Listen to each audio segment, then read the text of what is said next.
aidan kuling kana abaukum wa abnaukum wa ikhwanukum wa azwajukum wa ashiratukum wa amwalun iktaraftumuha wa tijaratun takhshawna kasadaha wa masakinu tardawnaha ahabba ilaikum minallahi wa rasulih wa jihadin fi sabilihi fatarabbasu hatta ya'tiyallahu bi amrih wallahu la yahdil qawmal fasiqin.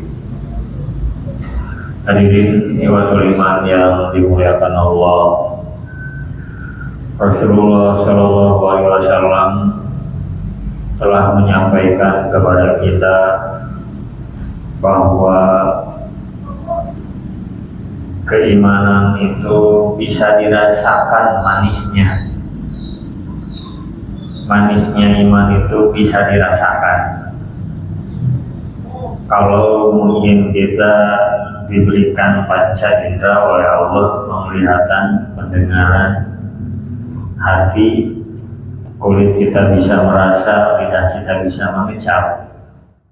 Ternyata iman pun ada rasanya. Imam Nawawi ketika menjelaskan yang dimaksud dengan manisnya iman, yaitu merasakan kelezatan, ketaatan. Seperti ketika melakukan ibadah sholat, harus nikmat nanti, harus gini,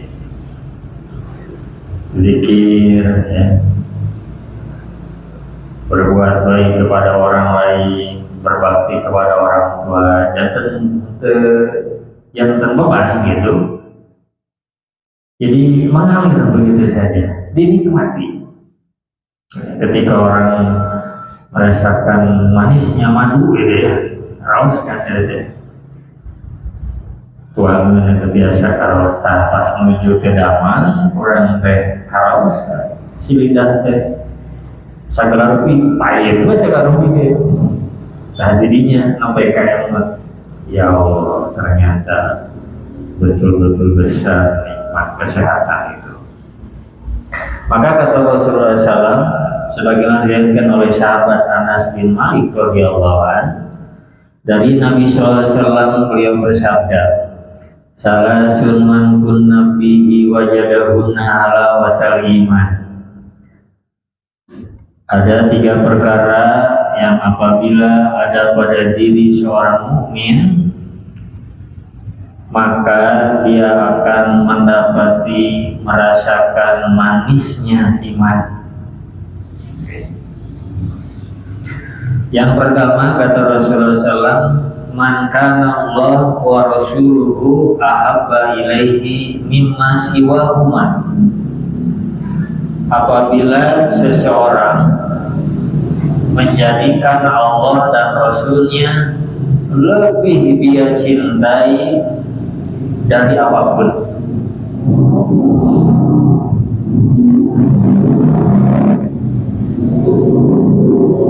Jadi mencintai Allah dan Rasulnya itu harus berada di level yang paling tinggi, puncak. Maka kita coba buka Quran surat At-Taubah, surat yang ke-9 ayat yang ke-24.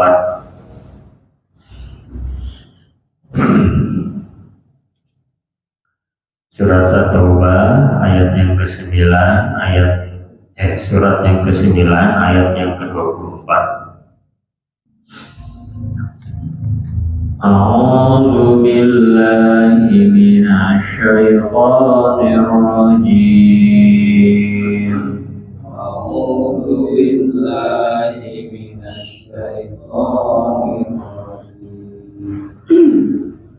Qul in kana aba'ukum wa abna'ukum wa ikhwanukum wa azwajukum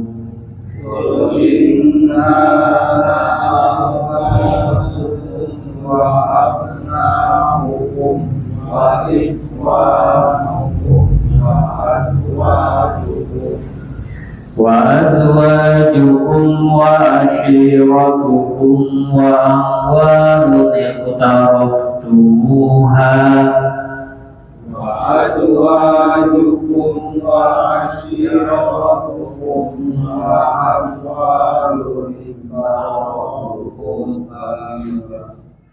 وأموال اقترفتموها وتجارة تخشون كسادها وأموال اقترفتموها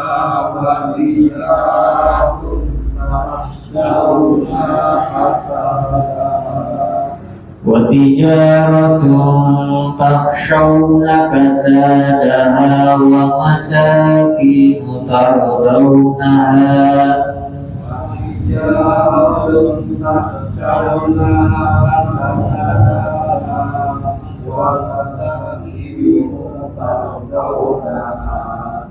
ومساكن ترضونها أحب إليكم من الله ورسوله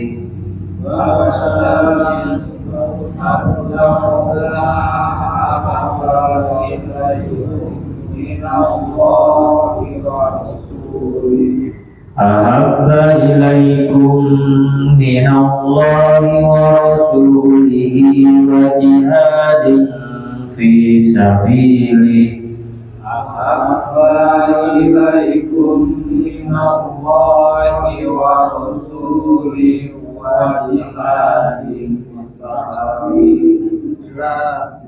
وجهاد في سبيله فتربصوا حتى يأتي الله بأمره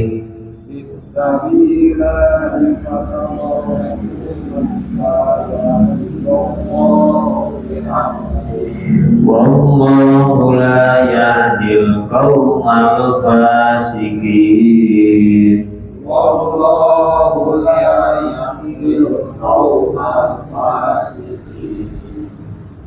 Nah, terjemahkan. Katakanlah jika bapak-bapakmu, anak-anakmu, saudara-saudaramu, istri-istrimu, keluargamu, harta kekayaan yang kamu usahakan, perdagangan yang kamu khawatirkan kerugiannya, dan rumah-rumah tempat tinggal yang kamu sukai, lebih kamu cintai daripada Allah dan Rasulnya, serta berjihad di jalannya, maka tunggulah sampai Allah memberikan keputusannya, dan Allah tidak memberi kepada orang-orang fasik. Sadaqallahul azim. Jadi di ayat ini Allah merinci apa saja yang menjadi kecintaan manusia. Khususnya Allah ingin memberikan informasi kepada setiap mukmin, ya. Jangan sampai ayah-ayah kalian, anak-anak yang kalian banggakan, saudara, pasangan hidup, ya, kerabat besar, keluarga, harta benda yang selama ini kita cari, usahakan, ya, perniagaan yang kita khawatirkan kerugiannya, kemudian tempat tinggal yang kita cintai, nah, ya, itu lebih kalian cintai daripada Allah, Rasul, dan bersungguh-sungguh di jalan Allah, maka tunggulah keputusan Allah. Oke. Jadi kalau kita ingin mengambil contoh ya bagaimana manusia-manusia yang menempatkan cinta Allah, cinta Rasul, dan cinta berjuang di jalan Allah itu di level tertinggi, itu adalah para sahabat. Para nabi menyambutkan benar, para nabi, para rasul. Lima para sahabat. Tapi para sahabat nu sekedar berperang. Kalau berperang teh resiko nama tentu ningali pedang geus tagang urang ya. Loba usia beunang mah aya mah tinggal ke pamajikan jeung istri nah. Tapi karena itu tadi cinta Allah, Rasul dan jihad di jalan Allah itu, sehingga mereka merasakan manisnya iman. Maka bagi musuh-musuh Islam, ya, musuh-musuh Islam raya hari mau teh, makanya saraya perang teh. Tapi itu perlengkapan peperangan begitu maksimal, ya, karena sian pae. Orang Islam dicari, mau syahid itu dicari. Ya. Kenapa? Karena sudah mendarah daging keimanannya. Ya. Jadi bukan lagi ditakuti gitu ya. Kecuali orang-orang yang di hatinya ada penyakit. Seperti terjadi peristiwa perang Uhud ya. Asalnya yang berangkat tuh 1.000 orang gitu. Kaum muslimin teh.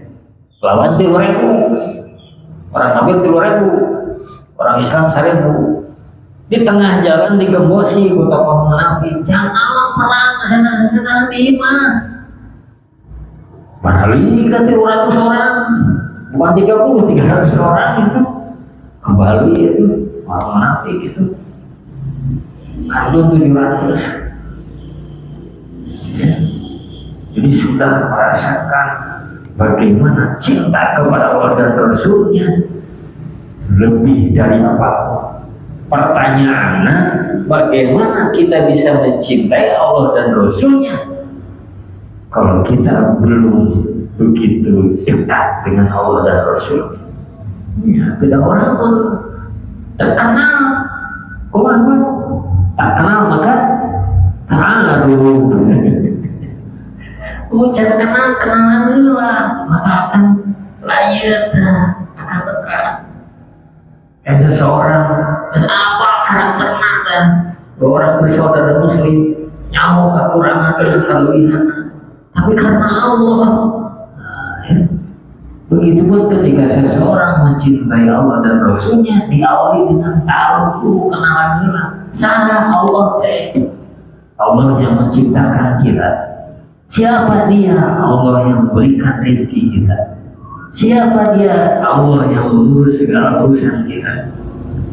Maka ketika kita sudah beriman, yakin, maka kita beribadah hanya kepada Allah semata. Terus gitu mah, atau salina wa tauna. Di barang buka subuh ada demi warna Allah. Coba pun demi warna direktur. Supi kayaknya jam sarapan mengikat kantor. Sekarang pindah hujan-hujanan ke siang dimacan tuh. Kudu dana ratangnya untuk isu utama asuh di kantor.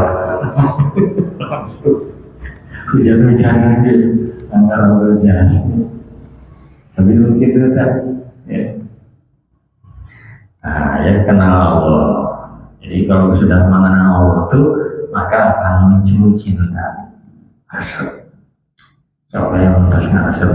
Seperti seorang ibu mencintai anaknya, kami kenal tuh berada di rahimnya 9 bulan, melahirkan, menyusui, tahu karakternya sampai ada hubungan emosional.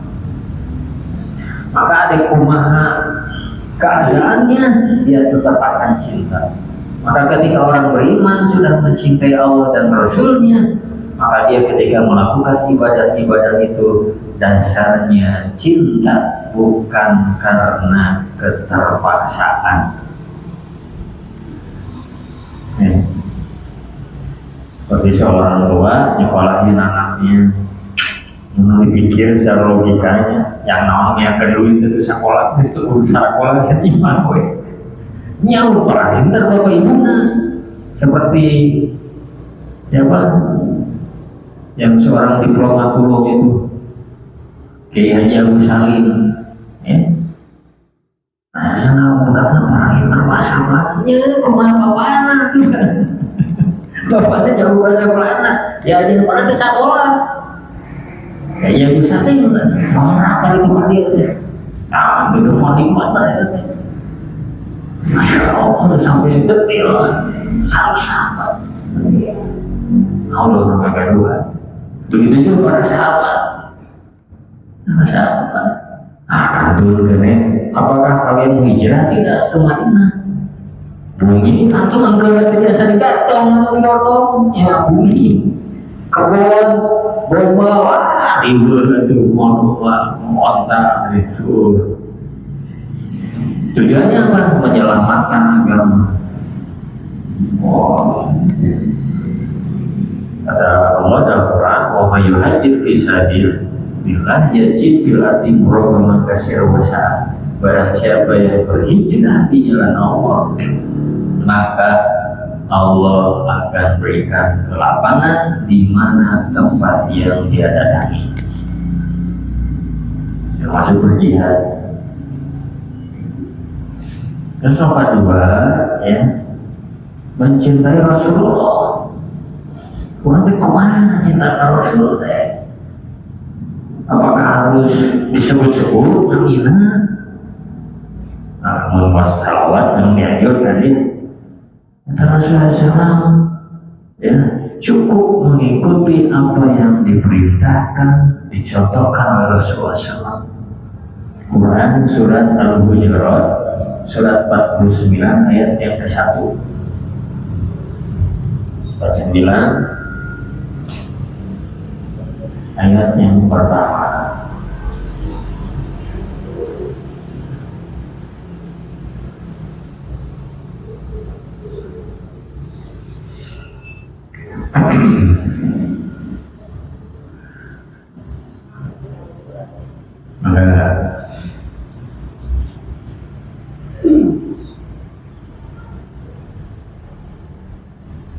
Ya, banyak masalah.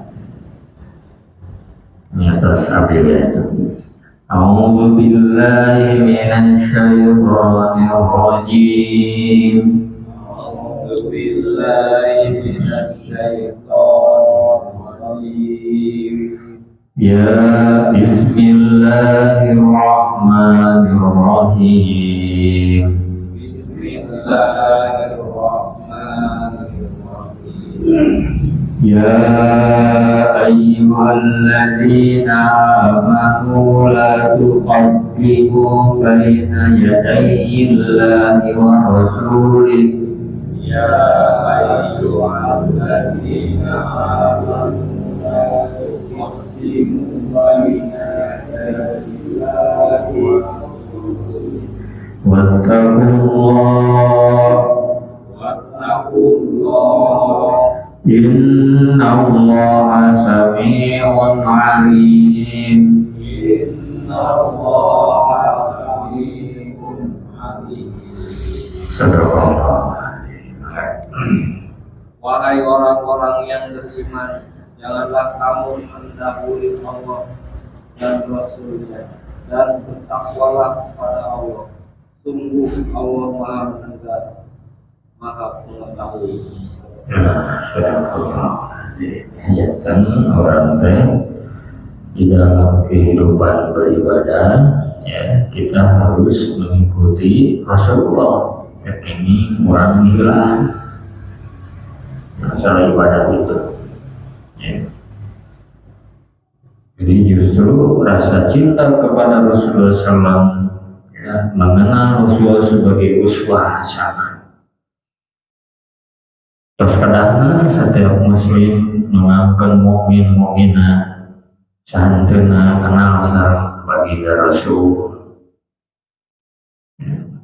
Berarti kan sah Rasul teh Muhammad mah ayahna Abdullah, ibuna Aminah, akina Abdul Muttalib, cakap ya begini. Jadi itu kan kumaha Rasul berjuang di mana masyarakat kan terus aja si Rona si paparan tangan ngaraku Nabi Muhammad lahir tanpa melihat sosok ayah dan terus kudus menjadi kandungan ibunya ya. Terus bagaimana ibunya meninggal di usia 6 tahun, dididik ku Akina di 8 tahun Umarna Abu Thalib. Aduh ya teman, meninggalnya orang asa sedih itu. Alit kene sudah diajar dewasa, tapi begitulah Allah mengaturnya. karena Rasul Muhammad akan diangkat menjadi seorang Rasul yang memiliki tugas yang sangat besar. Ya. Begitu nanti orang jadi ayah rasa bahkan ketika masa-masa sedihnya begitu susah dinikahkan, belajar berniaga, ya jadi Rasul mah taras yang ke umatnya. Pertanyaannya umatnya ingat dia benar Rasulullah gitu. Ya, buka lagi Quran surat Al-Imran surat yang ketiga 31.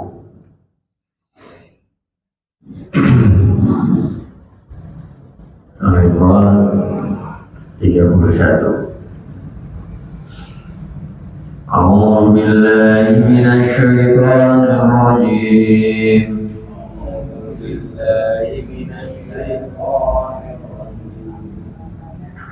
Qul in kuntum tuhibbunallaha fattabi'uni yuhibbukumullah.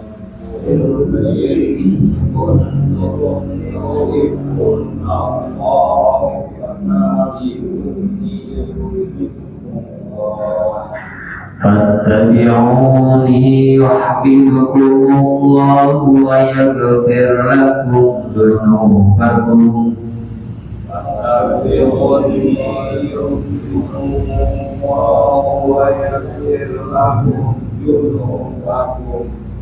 والله غفور رحيم.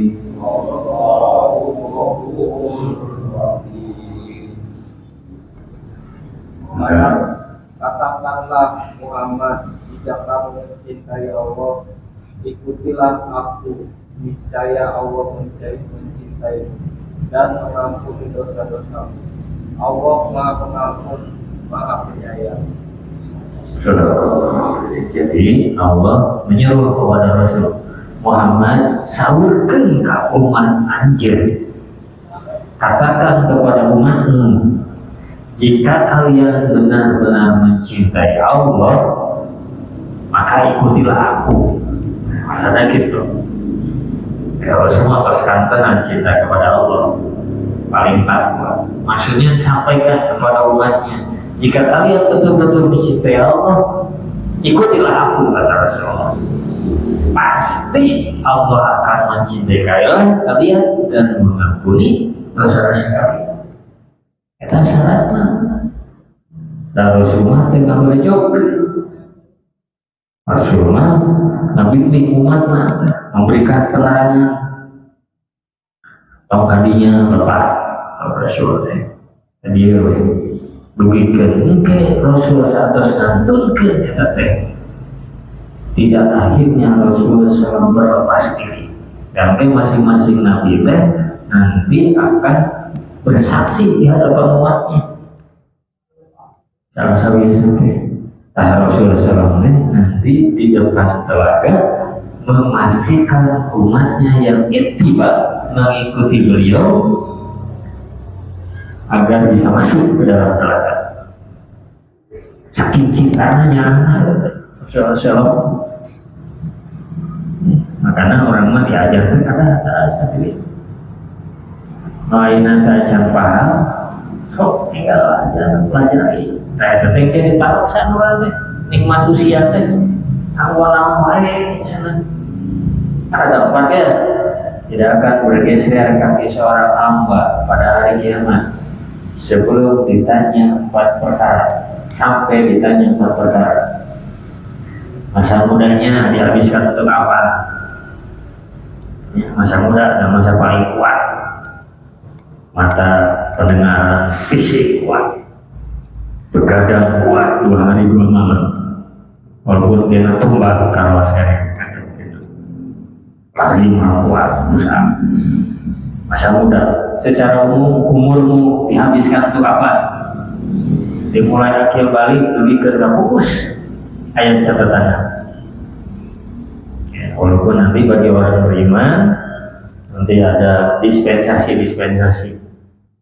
Usulnya amal seperti misalnya contohnya ya sholat zuhur dengan sholat subuh ya, itu kan antaranya jauh jaraknya. Kenapa hikmahnya sholat sunnah rawatibnya itu double? Sebelum zuhur 4 rakaat, setelah zuhur 12 rakaat rawatibnya sawi atau sehari semalam. Karena di antara zuhur dan waktu subuh itu jaraknya panjang, sehingga hikmahnya tadi gugur ke sholat sunnah ya tadi. Ini sholatnya nggak gugur ke dosa gitu ya. Ini antara gitu, antara satu waktu dengan waktu. Kisah di Isra Miraj Rasulullah SAW. Ya. Jadi ketika Rasulullah SAW Isra Miraj, Sidratul Muntaha menerima perintah 50 waktu tepat sareng Nabi Musa di langit kegenap. Muhammad kuih dari berat umat, kuih dari bolak-balik Rasulullah diberikan kalimat. Sampai kemudian kata Rasul, saya bolak-balik kepada Allah dan terus saya berbicara dengan Nabi Musa. Maka kemudian Allah berfirman dalam hadis qudsi, ya Muhammad, wahai Muhammad, sesungguhnya salat 5 waktu yang difardukan kepada engkau sehari semalam, satu waktu itu berbanding dengan 10 kali waktu. Berarti 5 waktu sama dengan 50. Ya, Masya Allah, ini kasih sayang Allah. Terkena 50 waktu, 5 waktu tapi pahalana ganjarana sabanding jeung 50 waktu. Maka kemudian Allah melanjutkan, barang siapa yang di hatinya bertekad untuk melakukan kebaikan, maka dicatat satu kebaikan. Kemudian apabila dia meneruskannya, dilipat gandakan 10 kebaikan. Mentujias tadi niatnya unggul hiji. Tapi sebaliknya ketika dia bertekad untuk melakukan keburukan, tidak dicatat. Kemudian dia meneruskan, hanya dicatat 1 keburukan. Terus saya nama niat kebaikan. Dan marugi itu. Wongnya dia tahajud. Bertekad 14 enggak tahu gimana. Hiji kita cek Allah teh. Hiji badai 2. Oh, pada malah sibuk. Hiji. Anjing gitu. Terus saya niat ke saya, ya. Jadi tidak bisa merasa rugi. Dan aku niat itu, ayo niat mayar. Mereka masjid. Jadi ingatkan kuisina lain tadi dia ke masjid. Tidak kuisina. Kan tadi nyari wawasan. Banyak ikhlas. Besar aku, ayo petugas kebersihan. Jadi kenapa dia langsung sih? Saya kenal harus yang di atas. Saya urusan ini. Ini kebaikan. Ya, itu ketika Isra Miraj. Maka ketika Allah dan Rasulnya lebih kita cintai, maka kita akan merasakan manisnya iman. Sholat, jadi kenapa sholat itu? Kamu membaca narawasnya dia tadi. Kuat lah 10 rakaat. Taraweh dia terbiasa. Tapi awas kamu wargai. Panjang itu karena keimanan. Yang kedua kata Rasulullah SAW, apabila ada perkara di dalam seorang mukmin, maka dia akan merasakan manisnya iman. Yang kedua adalah wa yuhibbal mar'a la yuhibbuhu illa lillah. Seseorang tidak mencintai saudaranya melainkan mencintai karena Allah. Ya, dia orang sasarangan, baru rencana, niat lillah, bukan hanya sekedar teman, satu permainan, satu ngopi, satu perusahaan, tapi harus lebih ditingkatkan lagi. Ya, ada orang lain sasahagi. Saya ingatkan mereka dirinya, jika itu sholat, terserah responnya dia bagaimana. Ya, dan tidak ada teman yang sejati yang akan menggelincirkan temannya. Ya, sebagaimana sahabat-sahabat kaum Ansor yang dipersaudarakan dengan sahabat-sahabat Muhajirin, kan itu pakai tepang itu. ditepangkeun atas nama ukhuwah Islamiyah. Kan orang-orang muhajir di Makkah banyak yang tidak membawa apa-apa. Nah, Rasul dipersaudarakan. Kalau mungkin itu bukan riwayat Imam Bukhari, itu bisa jadi dongeng. Tapi itu riwayatnya Imam Bukhari. Hadis sesahih-sahihnya setelah Al-Quran. Imam Bukhari itu. Yang diceritakan pertemuan Abdurrahman bin Auf saat bin Rawi. Jadi sanes dongeng ya teh. Kisah nyata. Abdurrahman bin Auf tidak bawa apa-apa, padahal dia jutawan dia. Dipersaudarakan sama Rawi, sarua beunghana. Beunghana sami. Cek Abdurrahman bin Auf teh. Saya punya harta banyak. Orang bagi dua weh. Ya, bagi dua. Saya punya istri dua. Yang mana yang menurut kamu yang paling cantik? Akan saya ceraikan setelah habis masa iddahnya, silakan kamu nikahi. So, orang itu. Waduh, punya kesempatan ya. Jarang-jarang ada dongeng jamaah ibu-ibu. Akan ada terjadi seperti itu sekali. Ini hadis kisah. Tapi Abdurrahman bin Auf kan tidak seperti itu ya, menjaga muruah harga diri. Tapi dia pun tidak ingin menolak begitu saja permintaan tawaran sahabatnya, tapi dia tolak dengan apa? Dengan doa. Nuhun bisa. Semoga Allah memberkahi dirimu, hartamu, keluargamu. Itu. Nah, ini cocok. Ya kan jiwanya, mental orang kaya. Mentalnya sederhana. Kasihan gitu ya. Ya, nah, Romeo tunjukkan di mana pasar. Ya, jadi nih, ya tangan di atas lebih baik tangan di bawah. Tapi mau naik nabi sakit itu kumaha? Cara rezeki. Ya. Nah, itu jadi persaudaraan. Nah, persaudaraan orang mukmin itu bukan hanya sekedar di dunia, hadirin. Nah, Allah Subhanahu wa taala berfirman di dalam Quran surat Az-Zukhruf. Nah, dibuka. Az-Zukhruf surat berapa? 43. 43 ayat 67.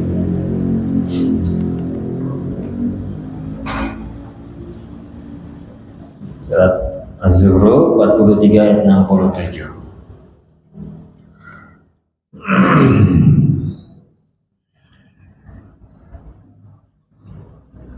A'udzu billahi minasy syaithanir rajim.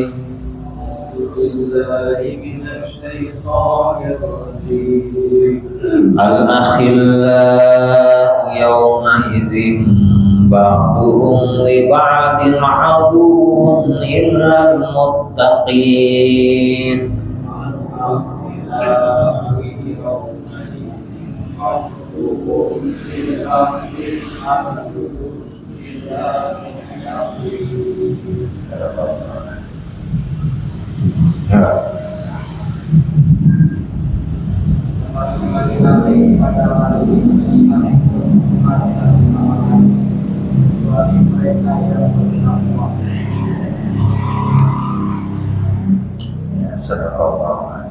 Jadi pertemanan teman-teman akrab itu ya akan menjadi musuh ya. Jadi saling nyalahkan gitu. Sebagaimana gambaran orang-orang kafir dengan pemuka-pemuka mereka itu saling menyalahkan. Gara-gara maneh orang bisa asup kali ke neraka. Padahal saya tidak beriman gitu kalau Rasulullah. Ya, itu contoh yang diabadikan di dalam hadis, dalam Quran. Begitupun dengan perihal orang-orang beriman. Ya. Jadi pertemanan persahabatan nanti dugikeun ka akhirat. Ya. Bukan hanya sekedar kongko-kongko di dunia. Ya. Sampai dah kalau satu rencangan saroleh mah sekedar di mana ngadoa teh. Ya Allah, saudara rencana nabi terus mayuna, ayo terus di alam barzah. Allah lapangkan kuburnya, terangi kuburnya, berikan nikmat kubur, tepikan di sisa kubur, mugi ke di surga biasa tepat. Itu. Bahkan ketika di dunia pun ikut apa? Mendoa, nyolakeun tah bukosna tuh. Eta teh momen-momen penting bagi saudara kita yang meninggal. Semakin banyak yang menyolatkan berarti semakin banyak yang mendoakan. Nah kata Rasulullah SAW, ketika orang-orang yang beriman selamat dari neraka, maka demi zat yang jiwaku berada di dalam genggaman tangannya, tidak ada yang lebih tinggi, lebih semangat di dalam memohon kepada Allah tentang hak saudara-saudara mereka yang jatuh ke dalam neraka. Kalau bersurga, masih kurang raya sana kemana itu? Nah itu kalau Gusti Allah, tayyib syafaat yang Allah akan izinkan kepada orang-orang yang beriman bertakwa. Maka kemudian apa? Mereka berkata, wahai Rabb kami, saudara-saudara kami dahulu mereka sholat bersama kami, berpuasa bersama kami, dan haji bersama kami. Ya ini kemana tuh tiasa kami sakit? Makanya kata Dr. Aid Al-Qarni Hafizullah yang berasal dari Timur Tengah, perpisahan yang hakiki itu bukanlah kita berpisah di dunia tepat-tepat atau berpisah ditinggal meninggal, bukan. Tapi perpisahan yang hakiki adalah ketika di akhirat, yang satu di surga, yang di neraka. Kalau di surga, udah di neraka, seperti satu. Ya. Maka saudara muslim kemudian berkata kepada Allah yang ngadu gitu, tadi ngaduna, maka Allah berfirman, keluarkanlah oleh kalian orang-orang yang kalian kenal, ya. Maka diharamkanlah wajah-wajah mereka atas neraka. Jadi wajah nanti disesakeun ku Allah. Ya. Maksudnya apa? Orang-orang yang beriman yang melakukan dosa besar dan disiksa di dalam neraka akan dilindungi wajah-wajah mereka dari api neraka sehingga bisa dikenal. Mereka pun mengeluarkan banyak orang, ada di antaranya yang api neraka sudah membakar sampai pertengahan kedua betisnya, dan ada yang sampai kedua lututnya. Jadi wah, apa kita bisa kawan kayu, kami jengkar, kebakar saya, ningali keren naik betis nah, ya Allah iya, mana salaman kayak dijahit, jadi kemana kan? Untuk langsung dikasih surga. Dicuci dulu di Nahrul Hayat, sungai kehidupan, tumbuhan lagi, nah, insya Allah. Cuci dulu, dihilangkan rasa dengkinya mulutnya, dibersihkan wajahnya. Nanti sebelum masuk surga itu, surga ada mata air pancuran, nah dirinya teh ada yang cuci muka, minum, rasa dengki, rasa iri hati, dendam dicabut oleh semua. Wa naza'na ma fi suduri min kilin. Jadi melalui ke surga mah astegaru dendam. Salah satu biasanya kan. Sudah bisa. Nah, yang ketiga yang terakhir agar bisa merasakan manisnya iman adalah seseorang ya, tidak ingin kembali kepada kekufuran, kepada kemaksiatan setelah Allah menyelamatkan, setelah Allah beri hidayah. Asalnya belok kalau diluruskan dari teras anjeunna alim ugi dari kan kemaksiatan tika pungkul atau kekufuran sebagaimana dia tidak suka untuk dilemparkan ke dalam neraka jahanam. Nah, saya dibayar 1 triliun ilmu. 1 triliun Pak, saya 1 miliar sate sate mau saya 7 turunan kayaknya. Tapi itu tadi, ketika imannya, cintanya sudah melekat, maka manisnya iman itu bisa mengalahkan apapun. Maka mudah-mudahan dengan 3 perkara itu, Allah dan Rasulnya lebih kita cintai dari apapun, maka insya Allah kita akan merasakan manisnya iman. Tahajud sepertiga malam dinikmati. Yang kedua, mencintai saudara kita karena Allah. Serencangan saroleh supados naon, supados ngimutkeun urang pas menuju lalai. Yang ketiga, kita tidak suka untuk kembali kepada kekufuran, kemaksiatan setelah Allah menyelamatkan kita, sebagaimana kita tidak suka untuk dilemparkan ke dalam neraka jahanam. Semoga Allah Subhanahu wa taala memberikan kepada kita petunjuk hidayahnya dalam ketaatan menjauhi larangannya, sehingga kita bisa merasakan manisnya iman, sehingga kita di dalam beribadah senantiasa melakukannya ikhlas karena Allah dan ittiba kepada Rasulullah SAW. Apa yang disampaikan mudah-mudahan berguna dan bermanfaat. Kurang dan lebihnya mohon maaf. Kebenaran datang dari Allah Subhanahu wa taala, kekurangan datang dari saya pribadi. Rabbana atina fid dunya hasanah wa fil akhirati hasanah wa qina adzabannar. Subhanakallahumma wa bihamdika asyhadu an la ilaha illa anta astaghfiruka wa atubu ilaik. Assalamualaikum warahmatullahi wabarakatuh.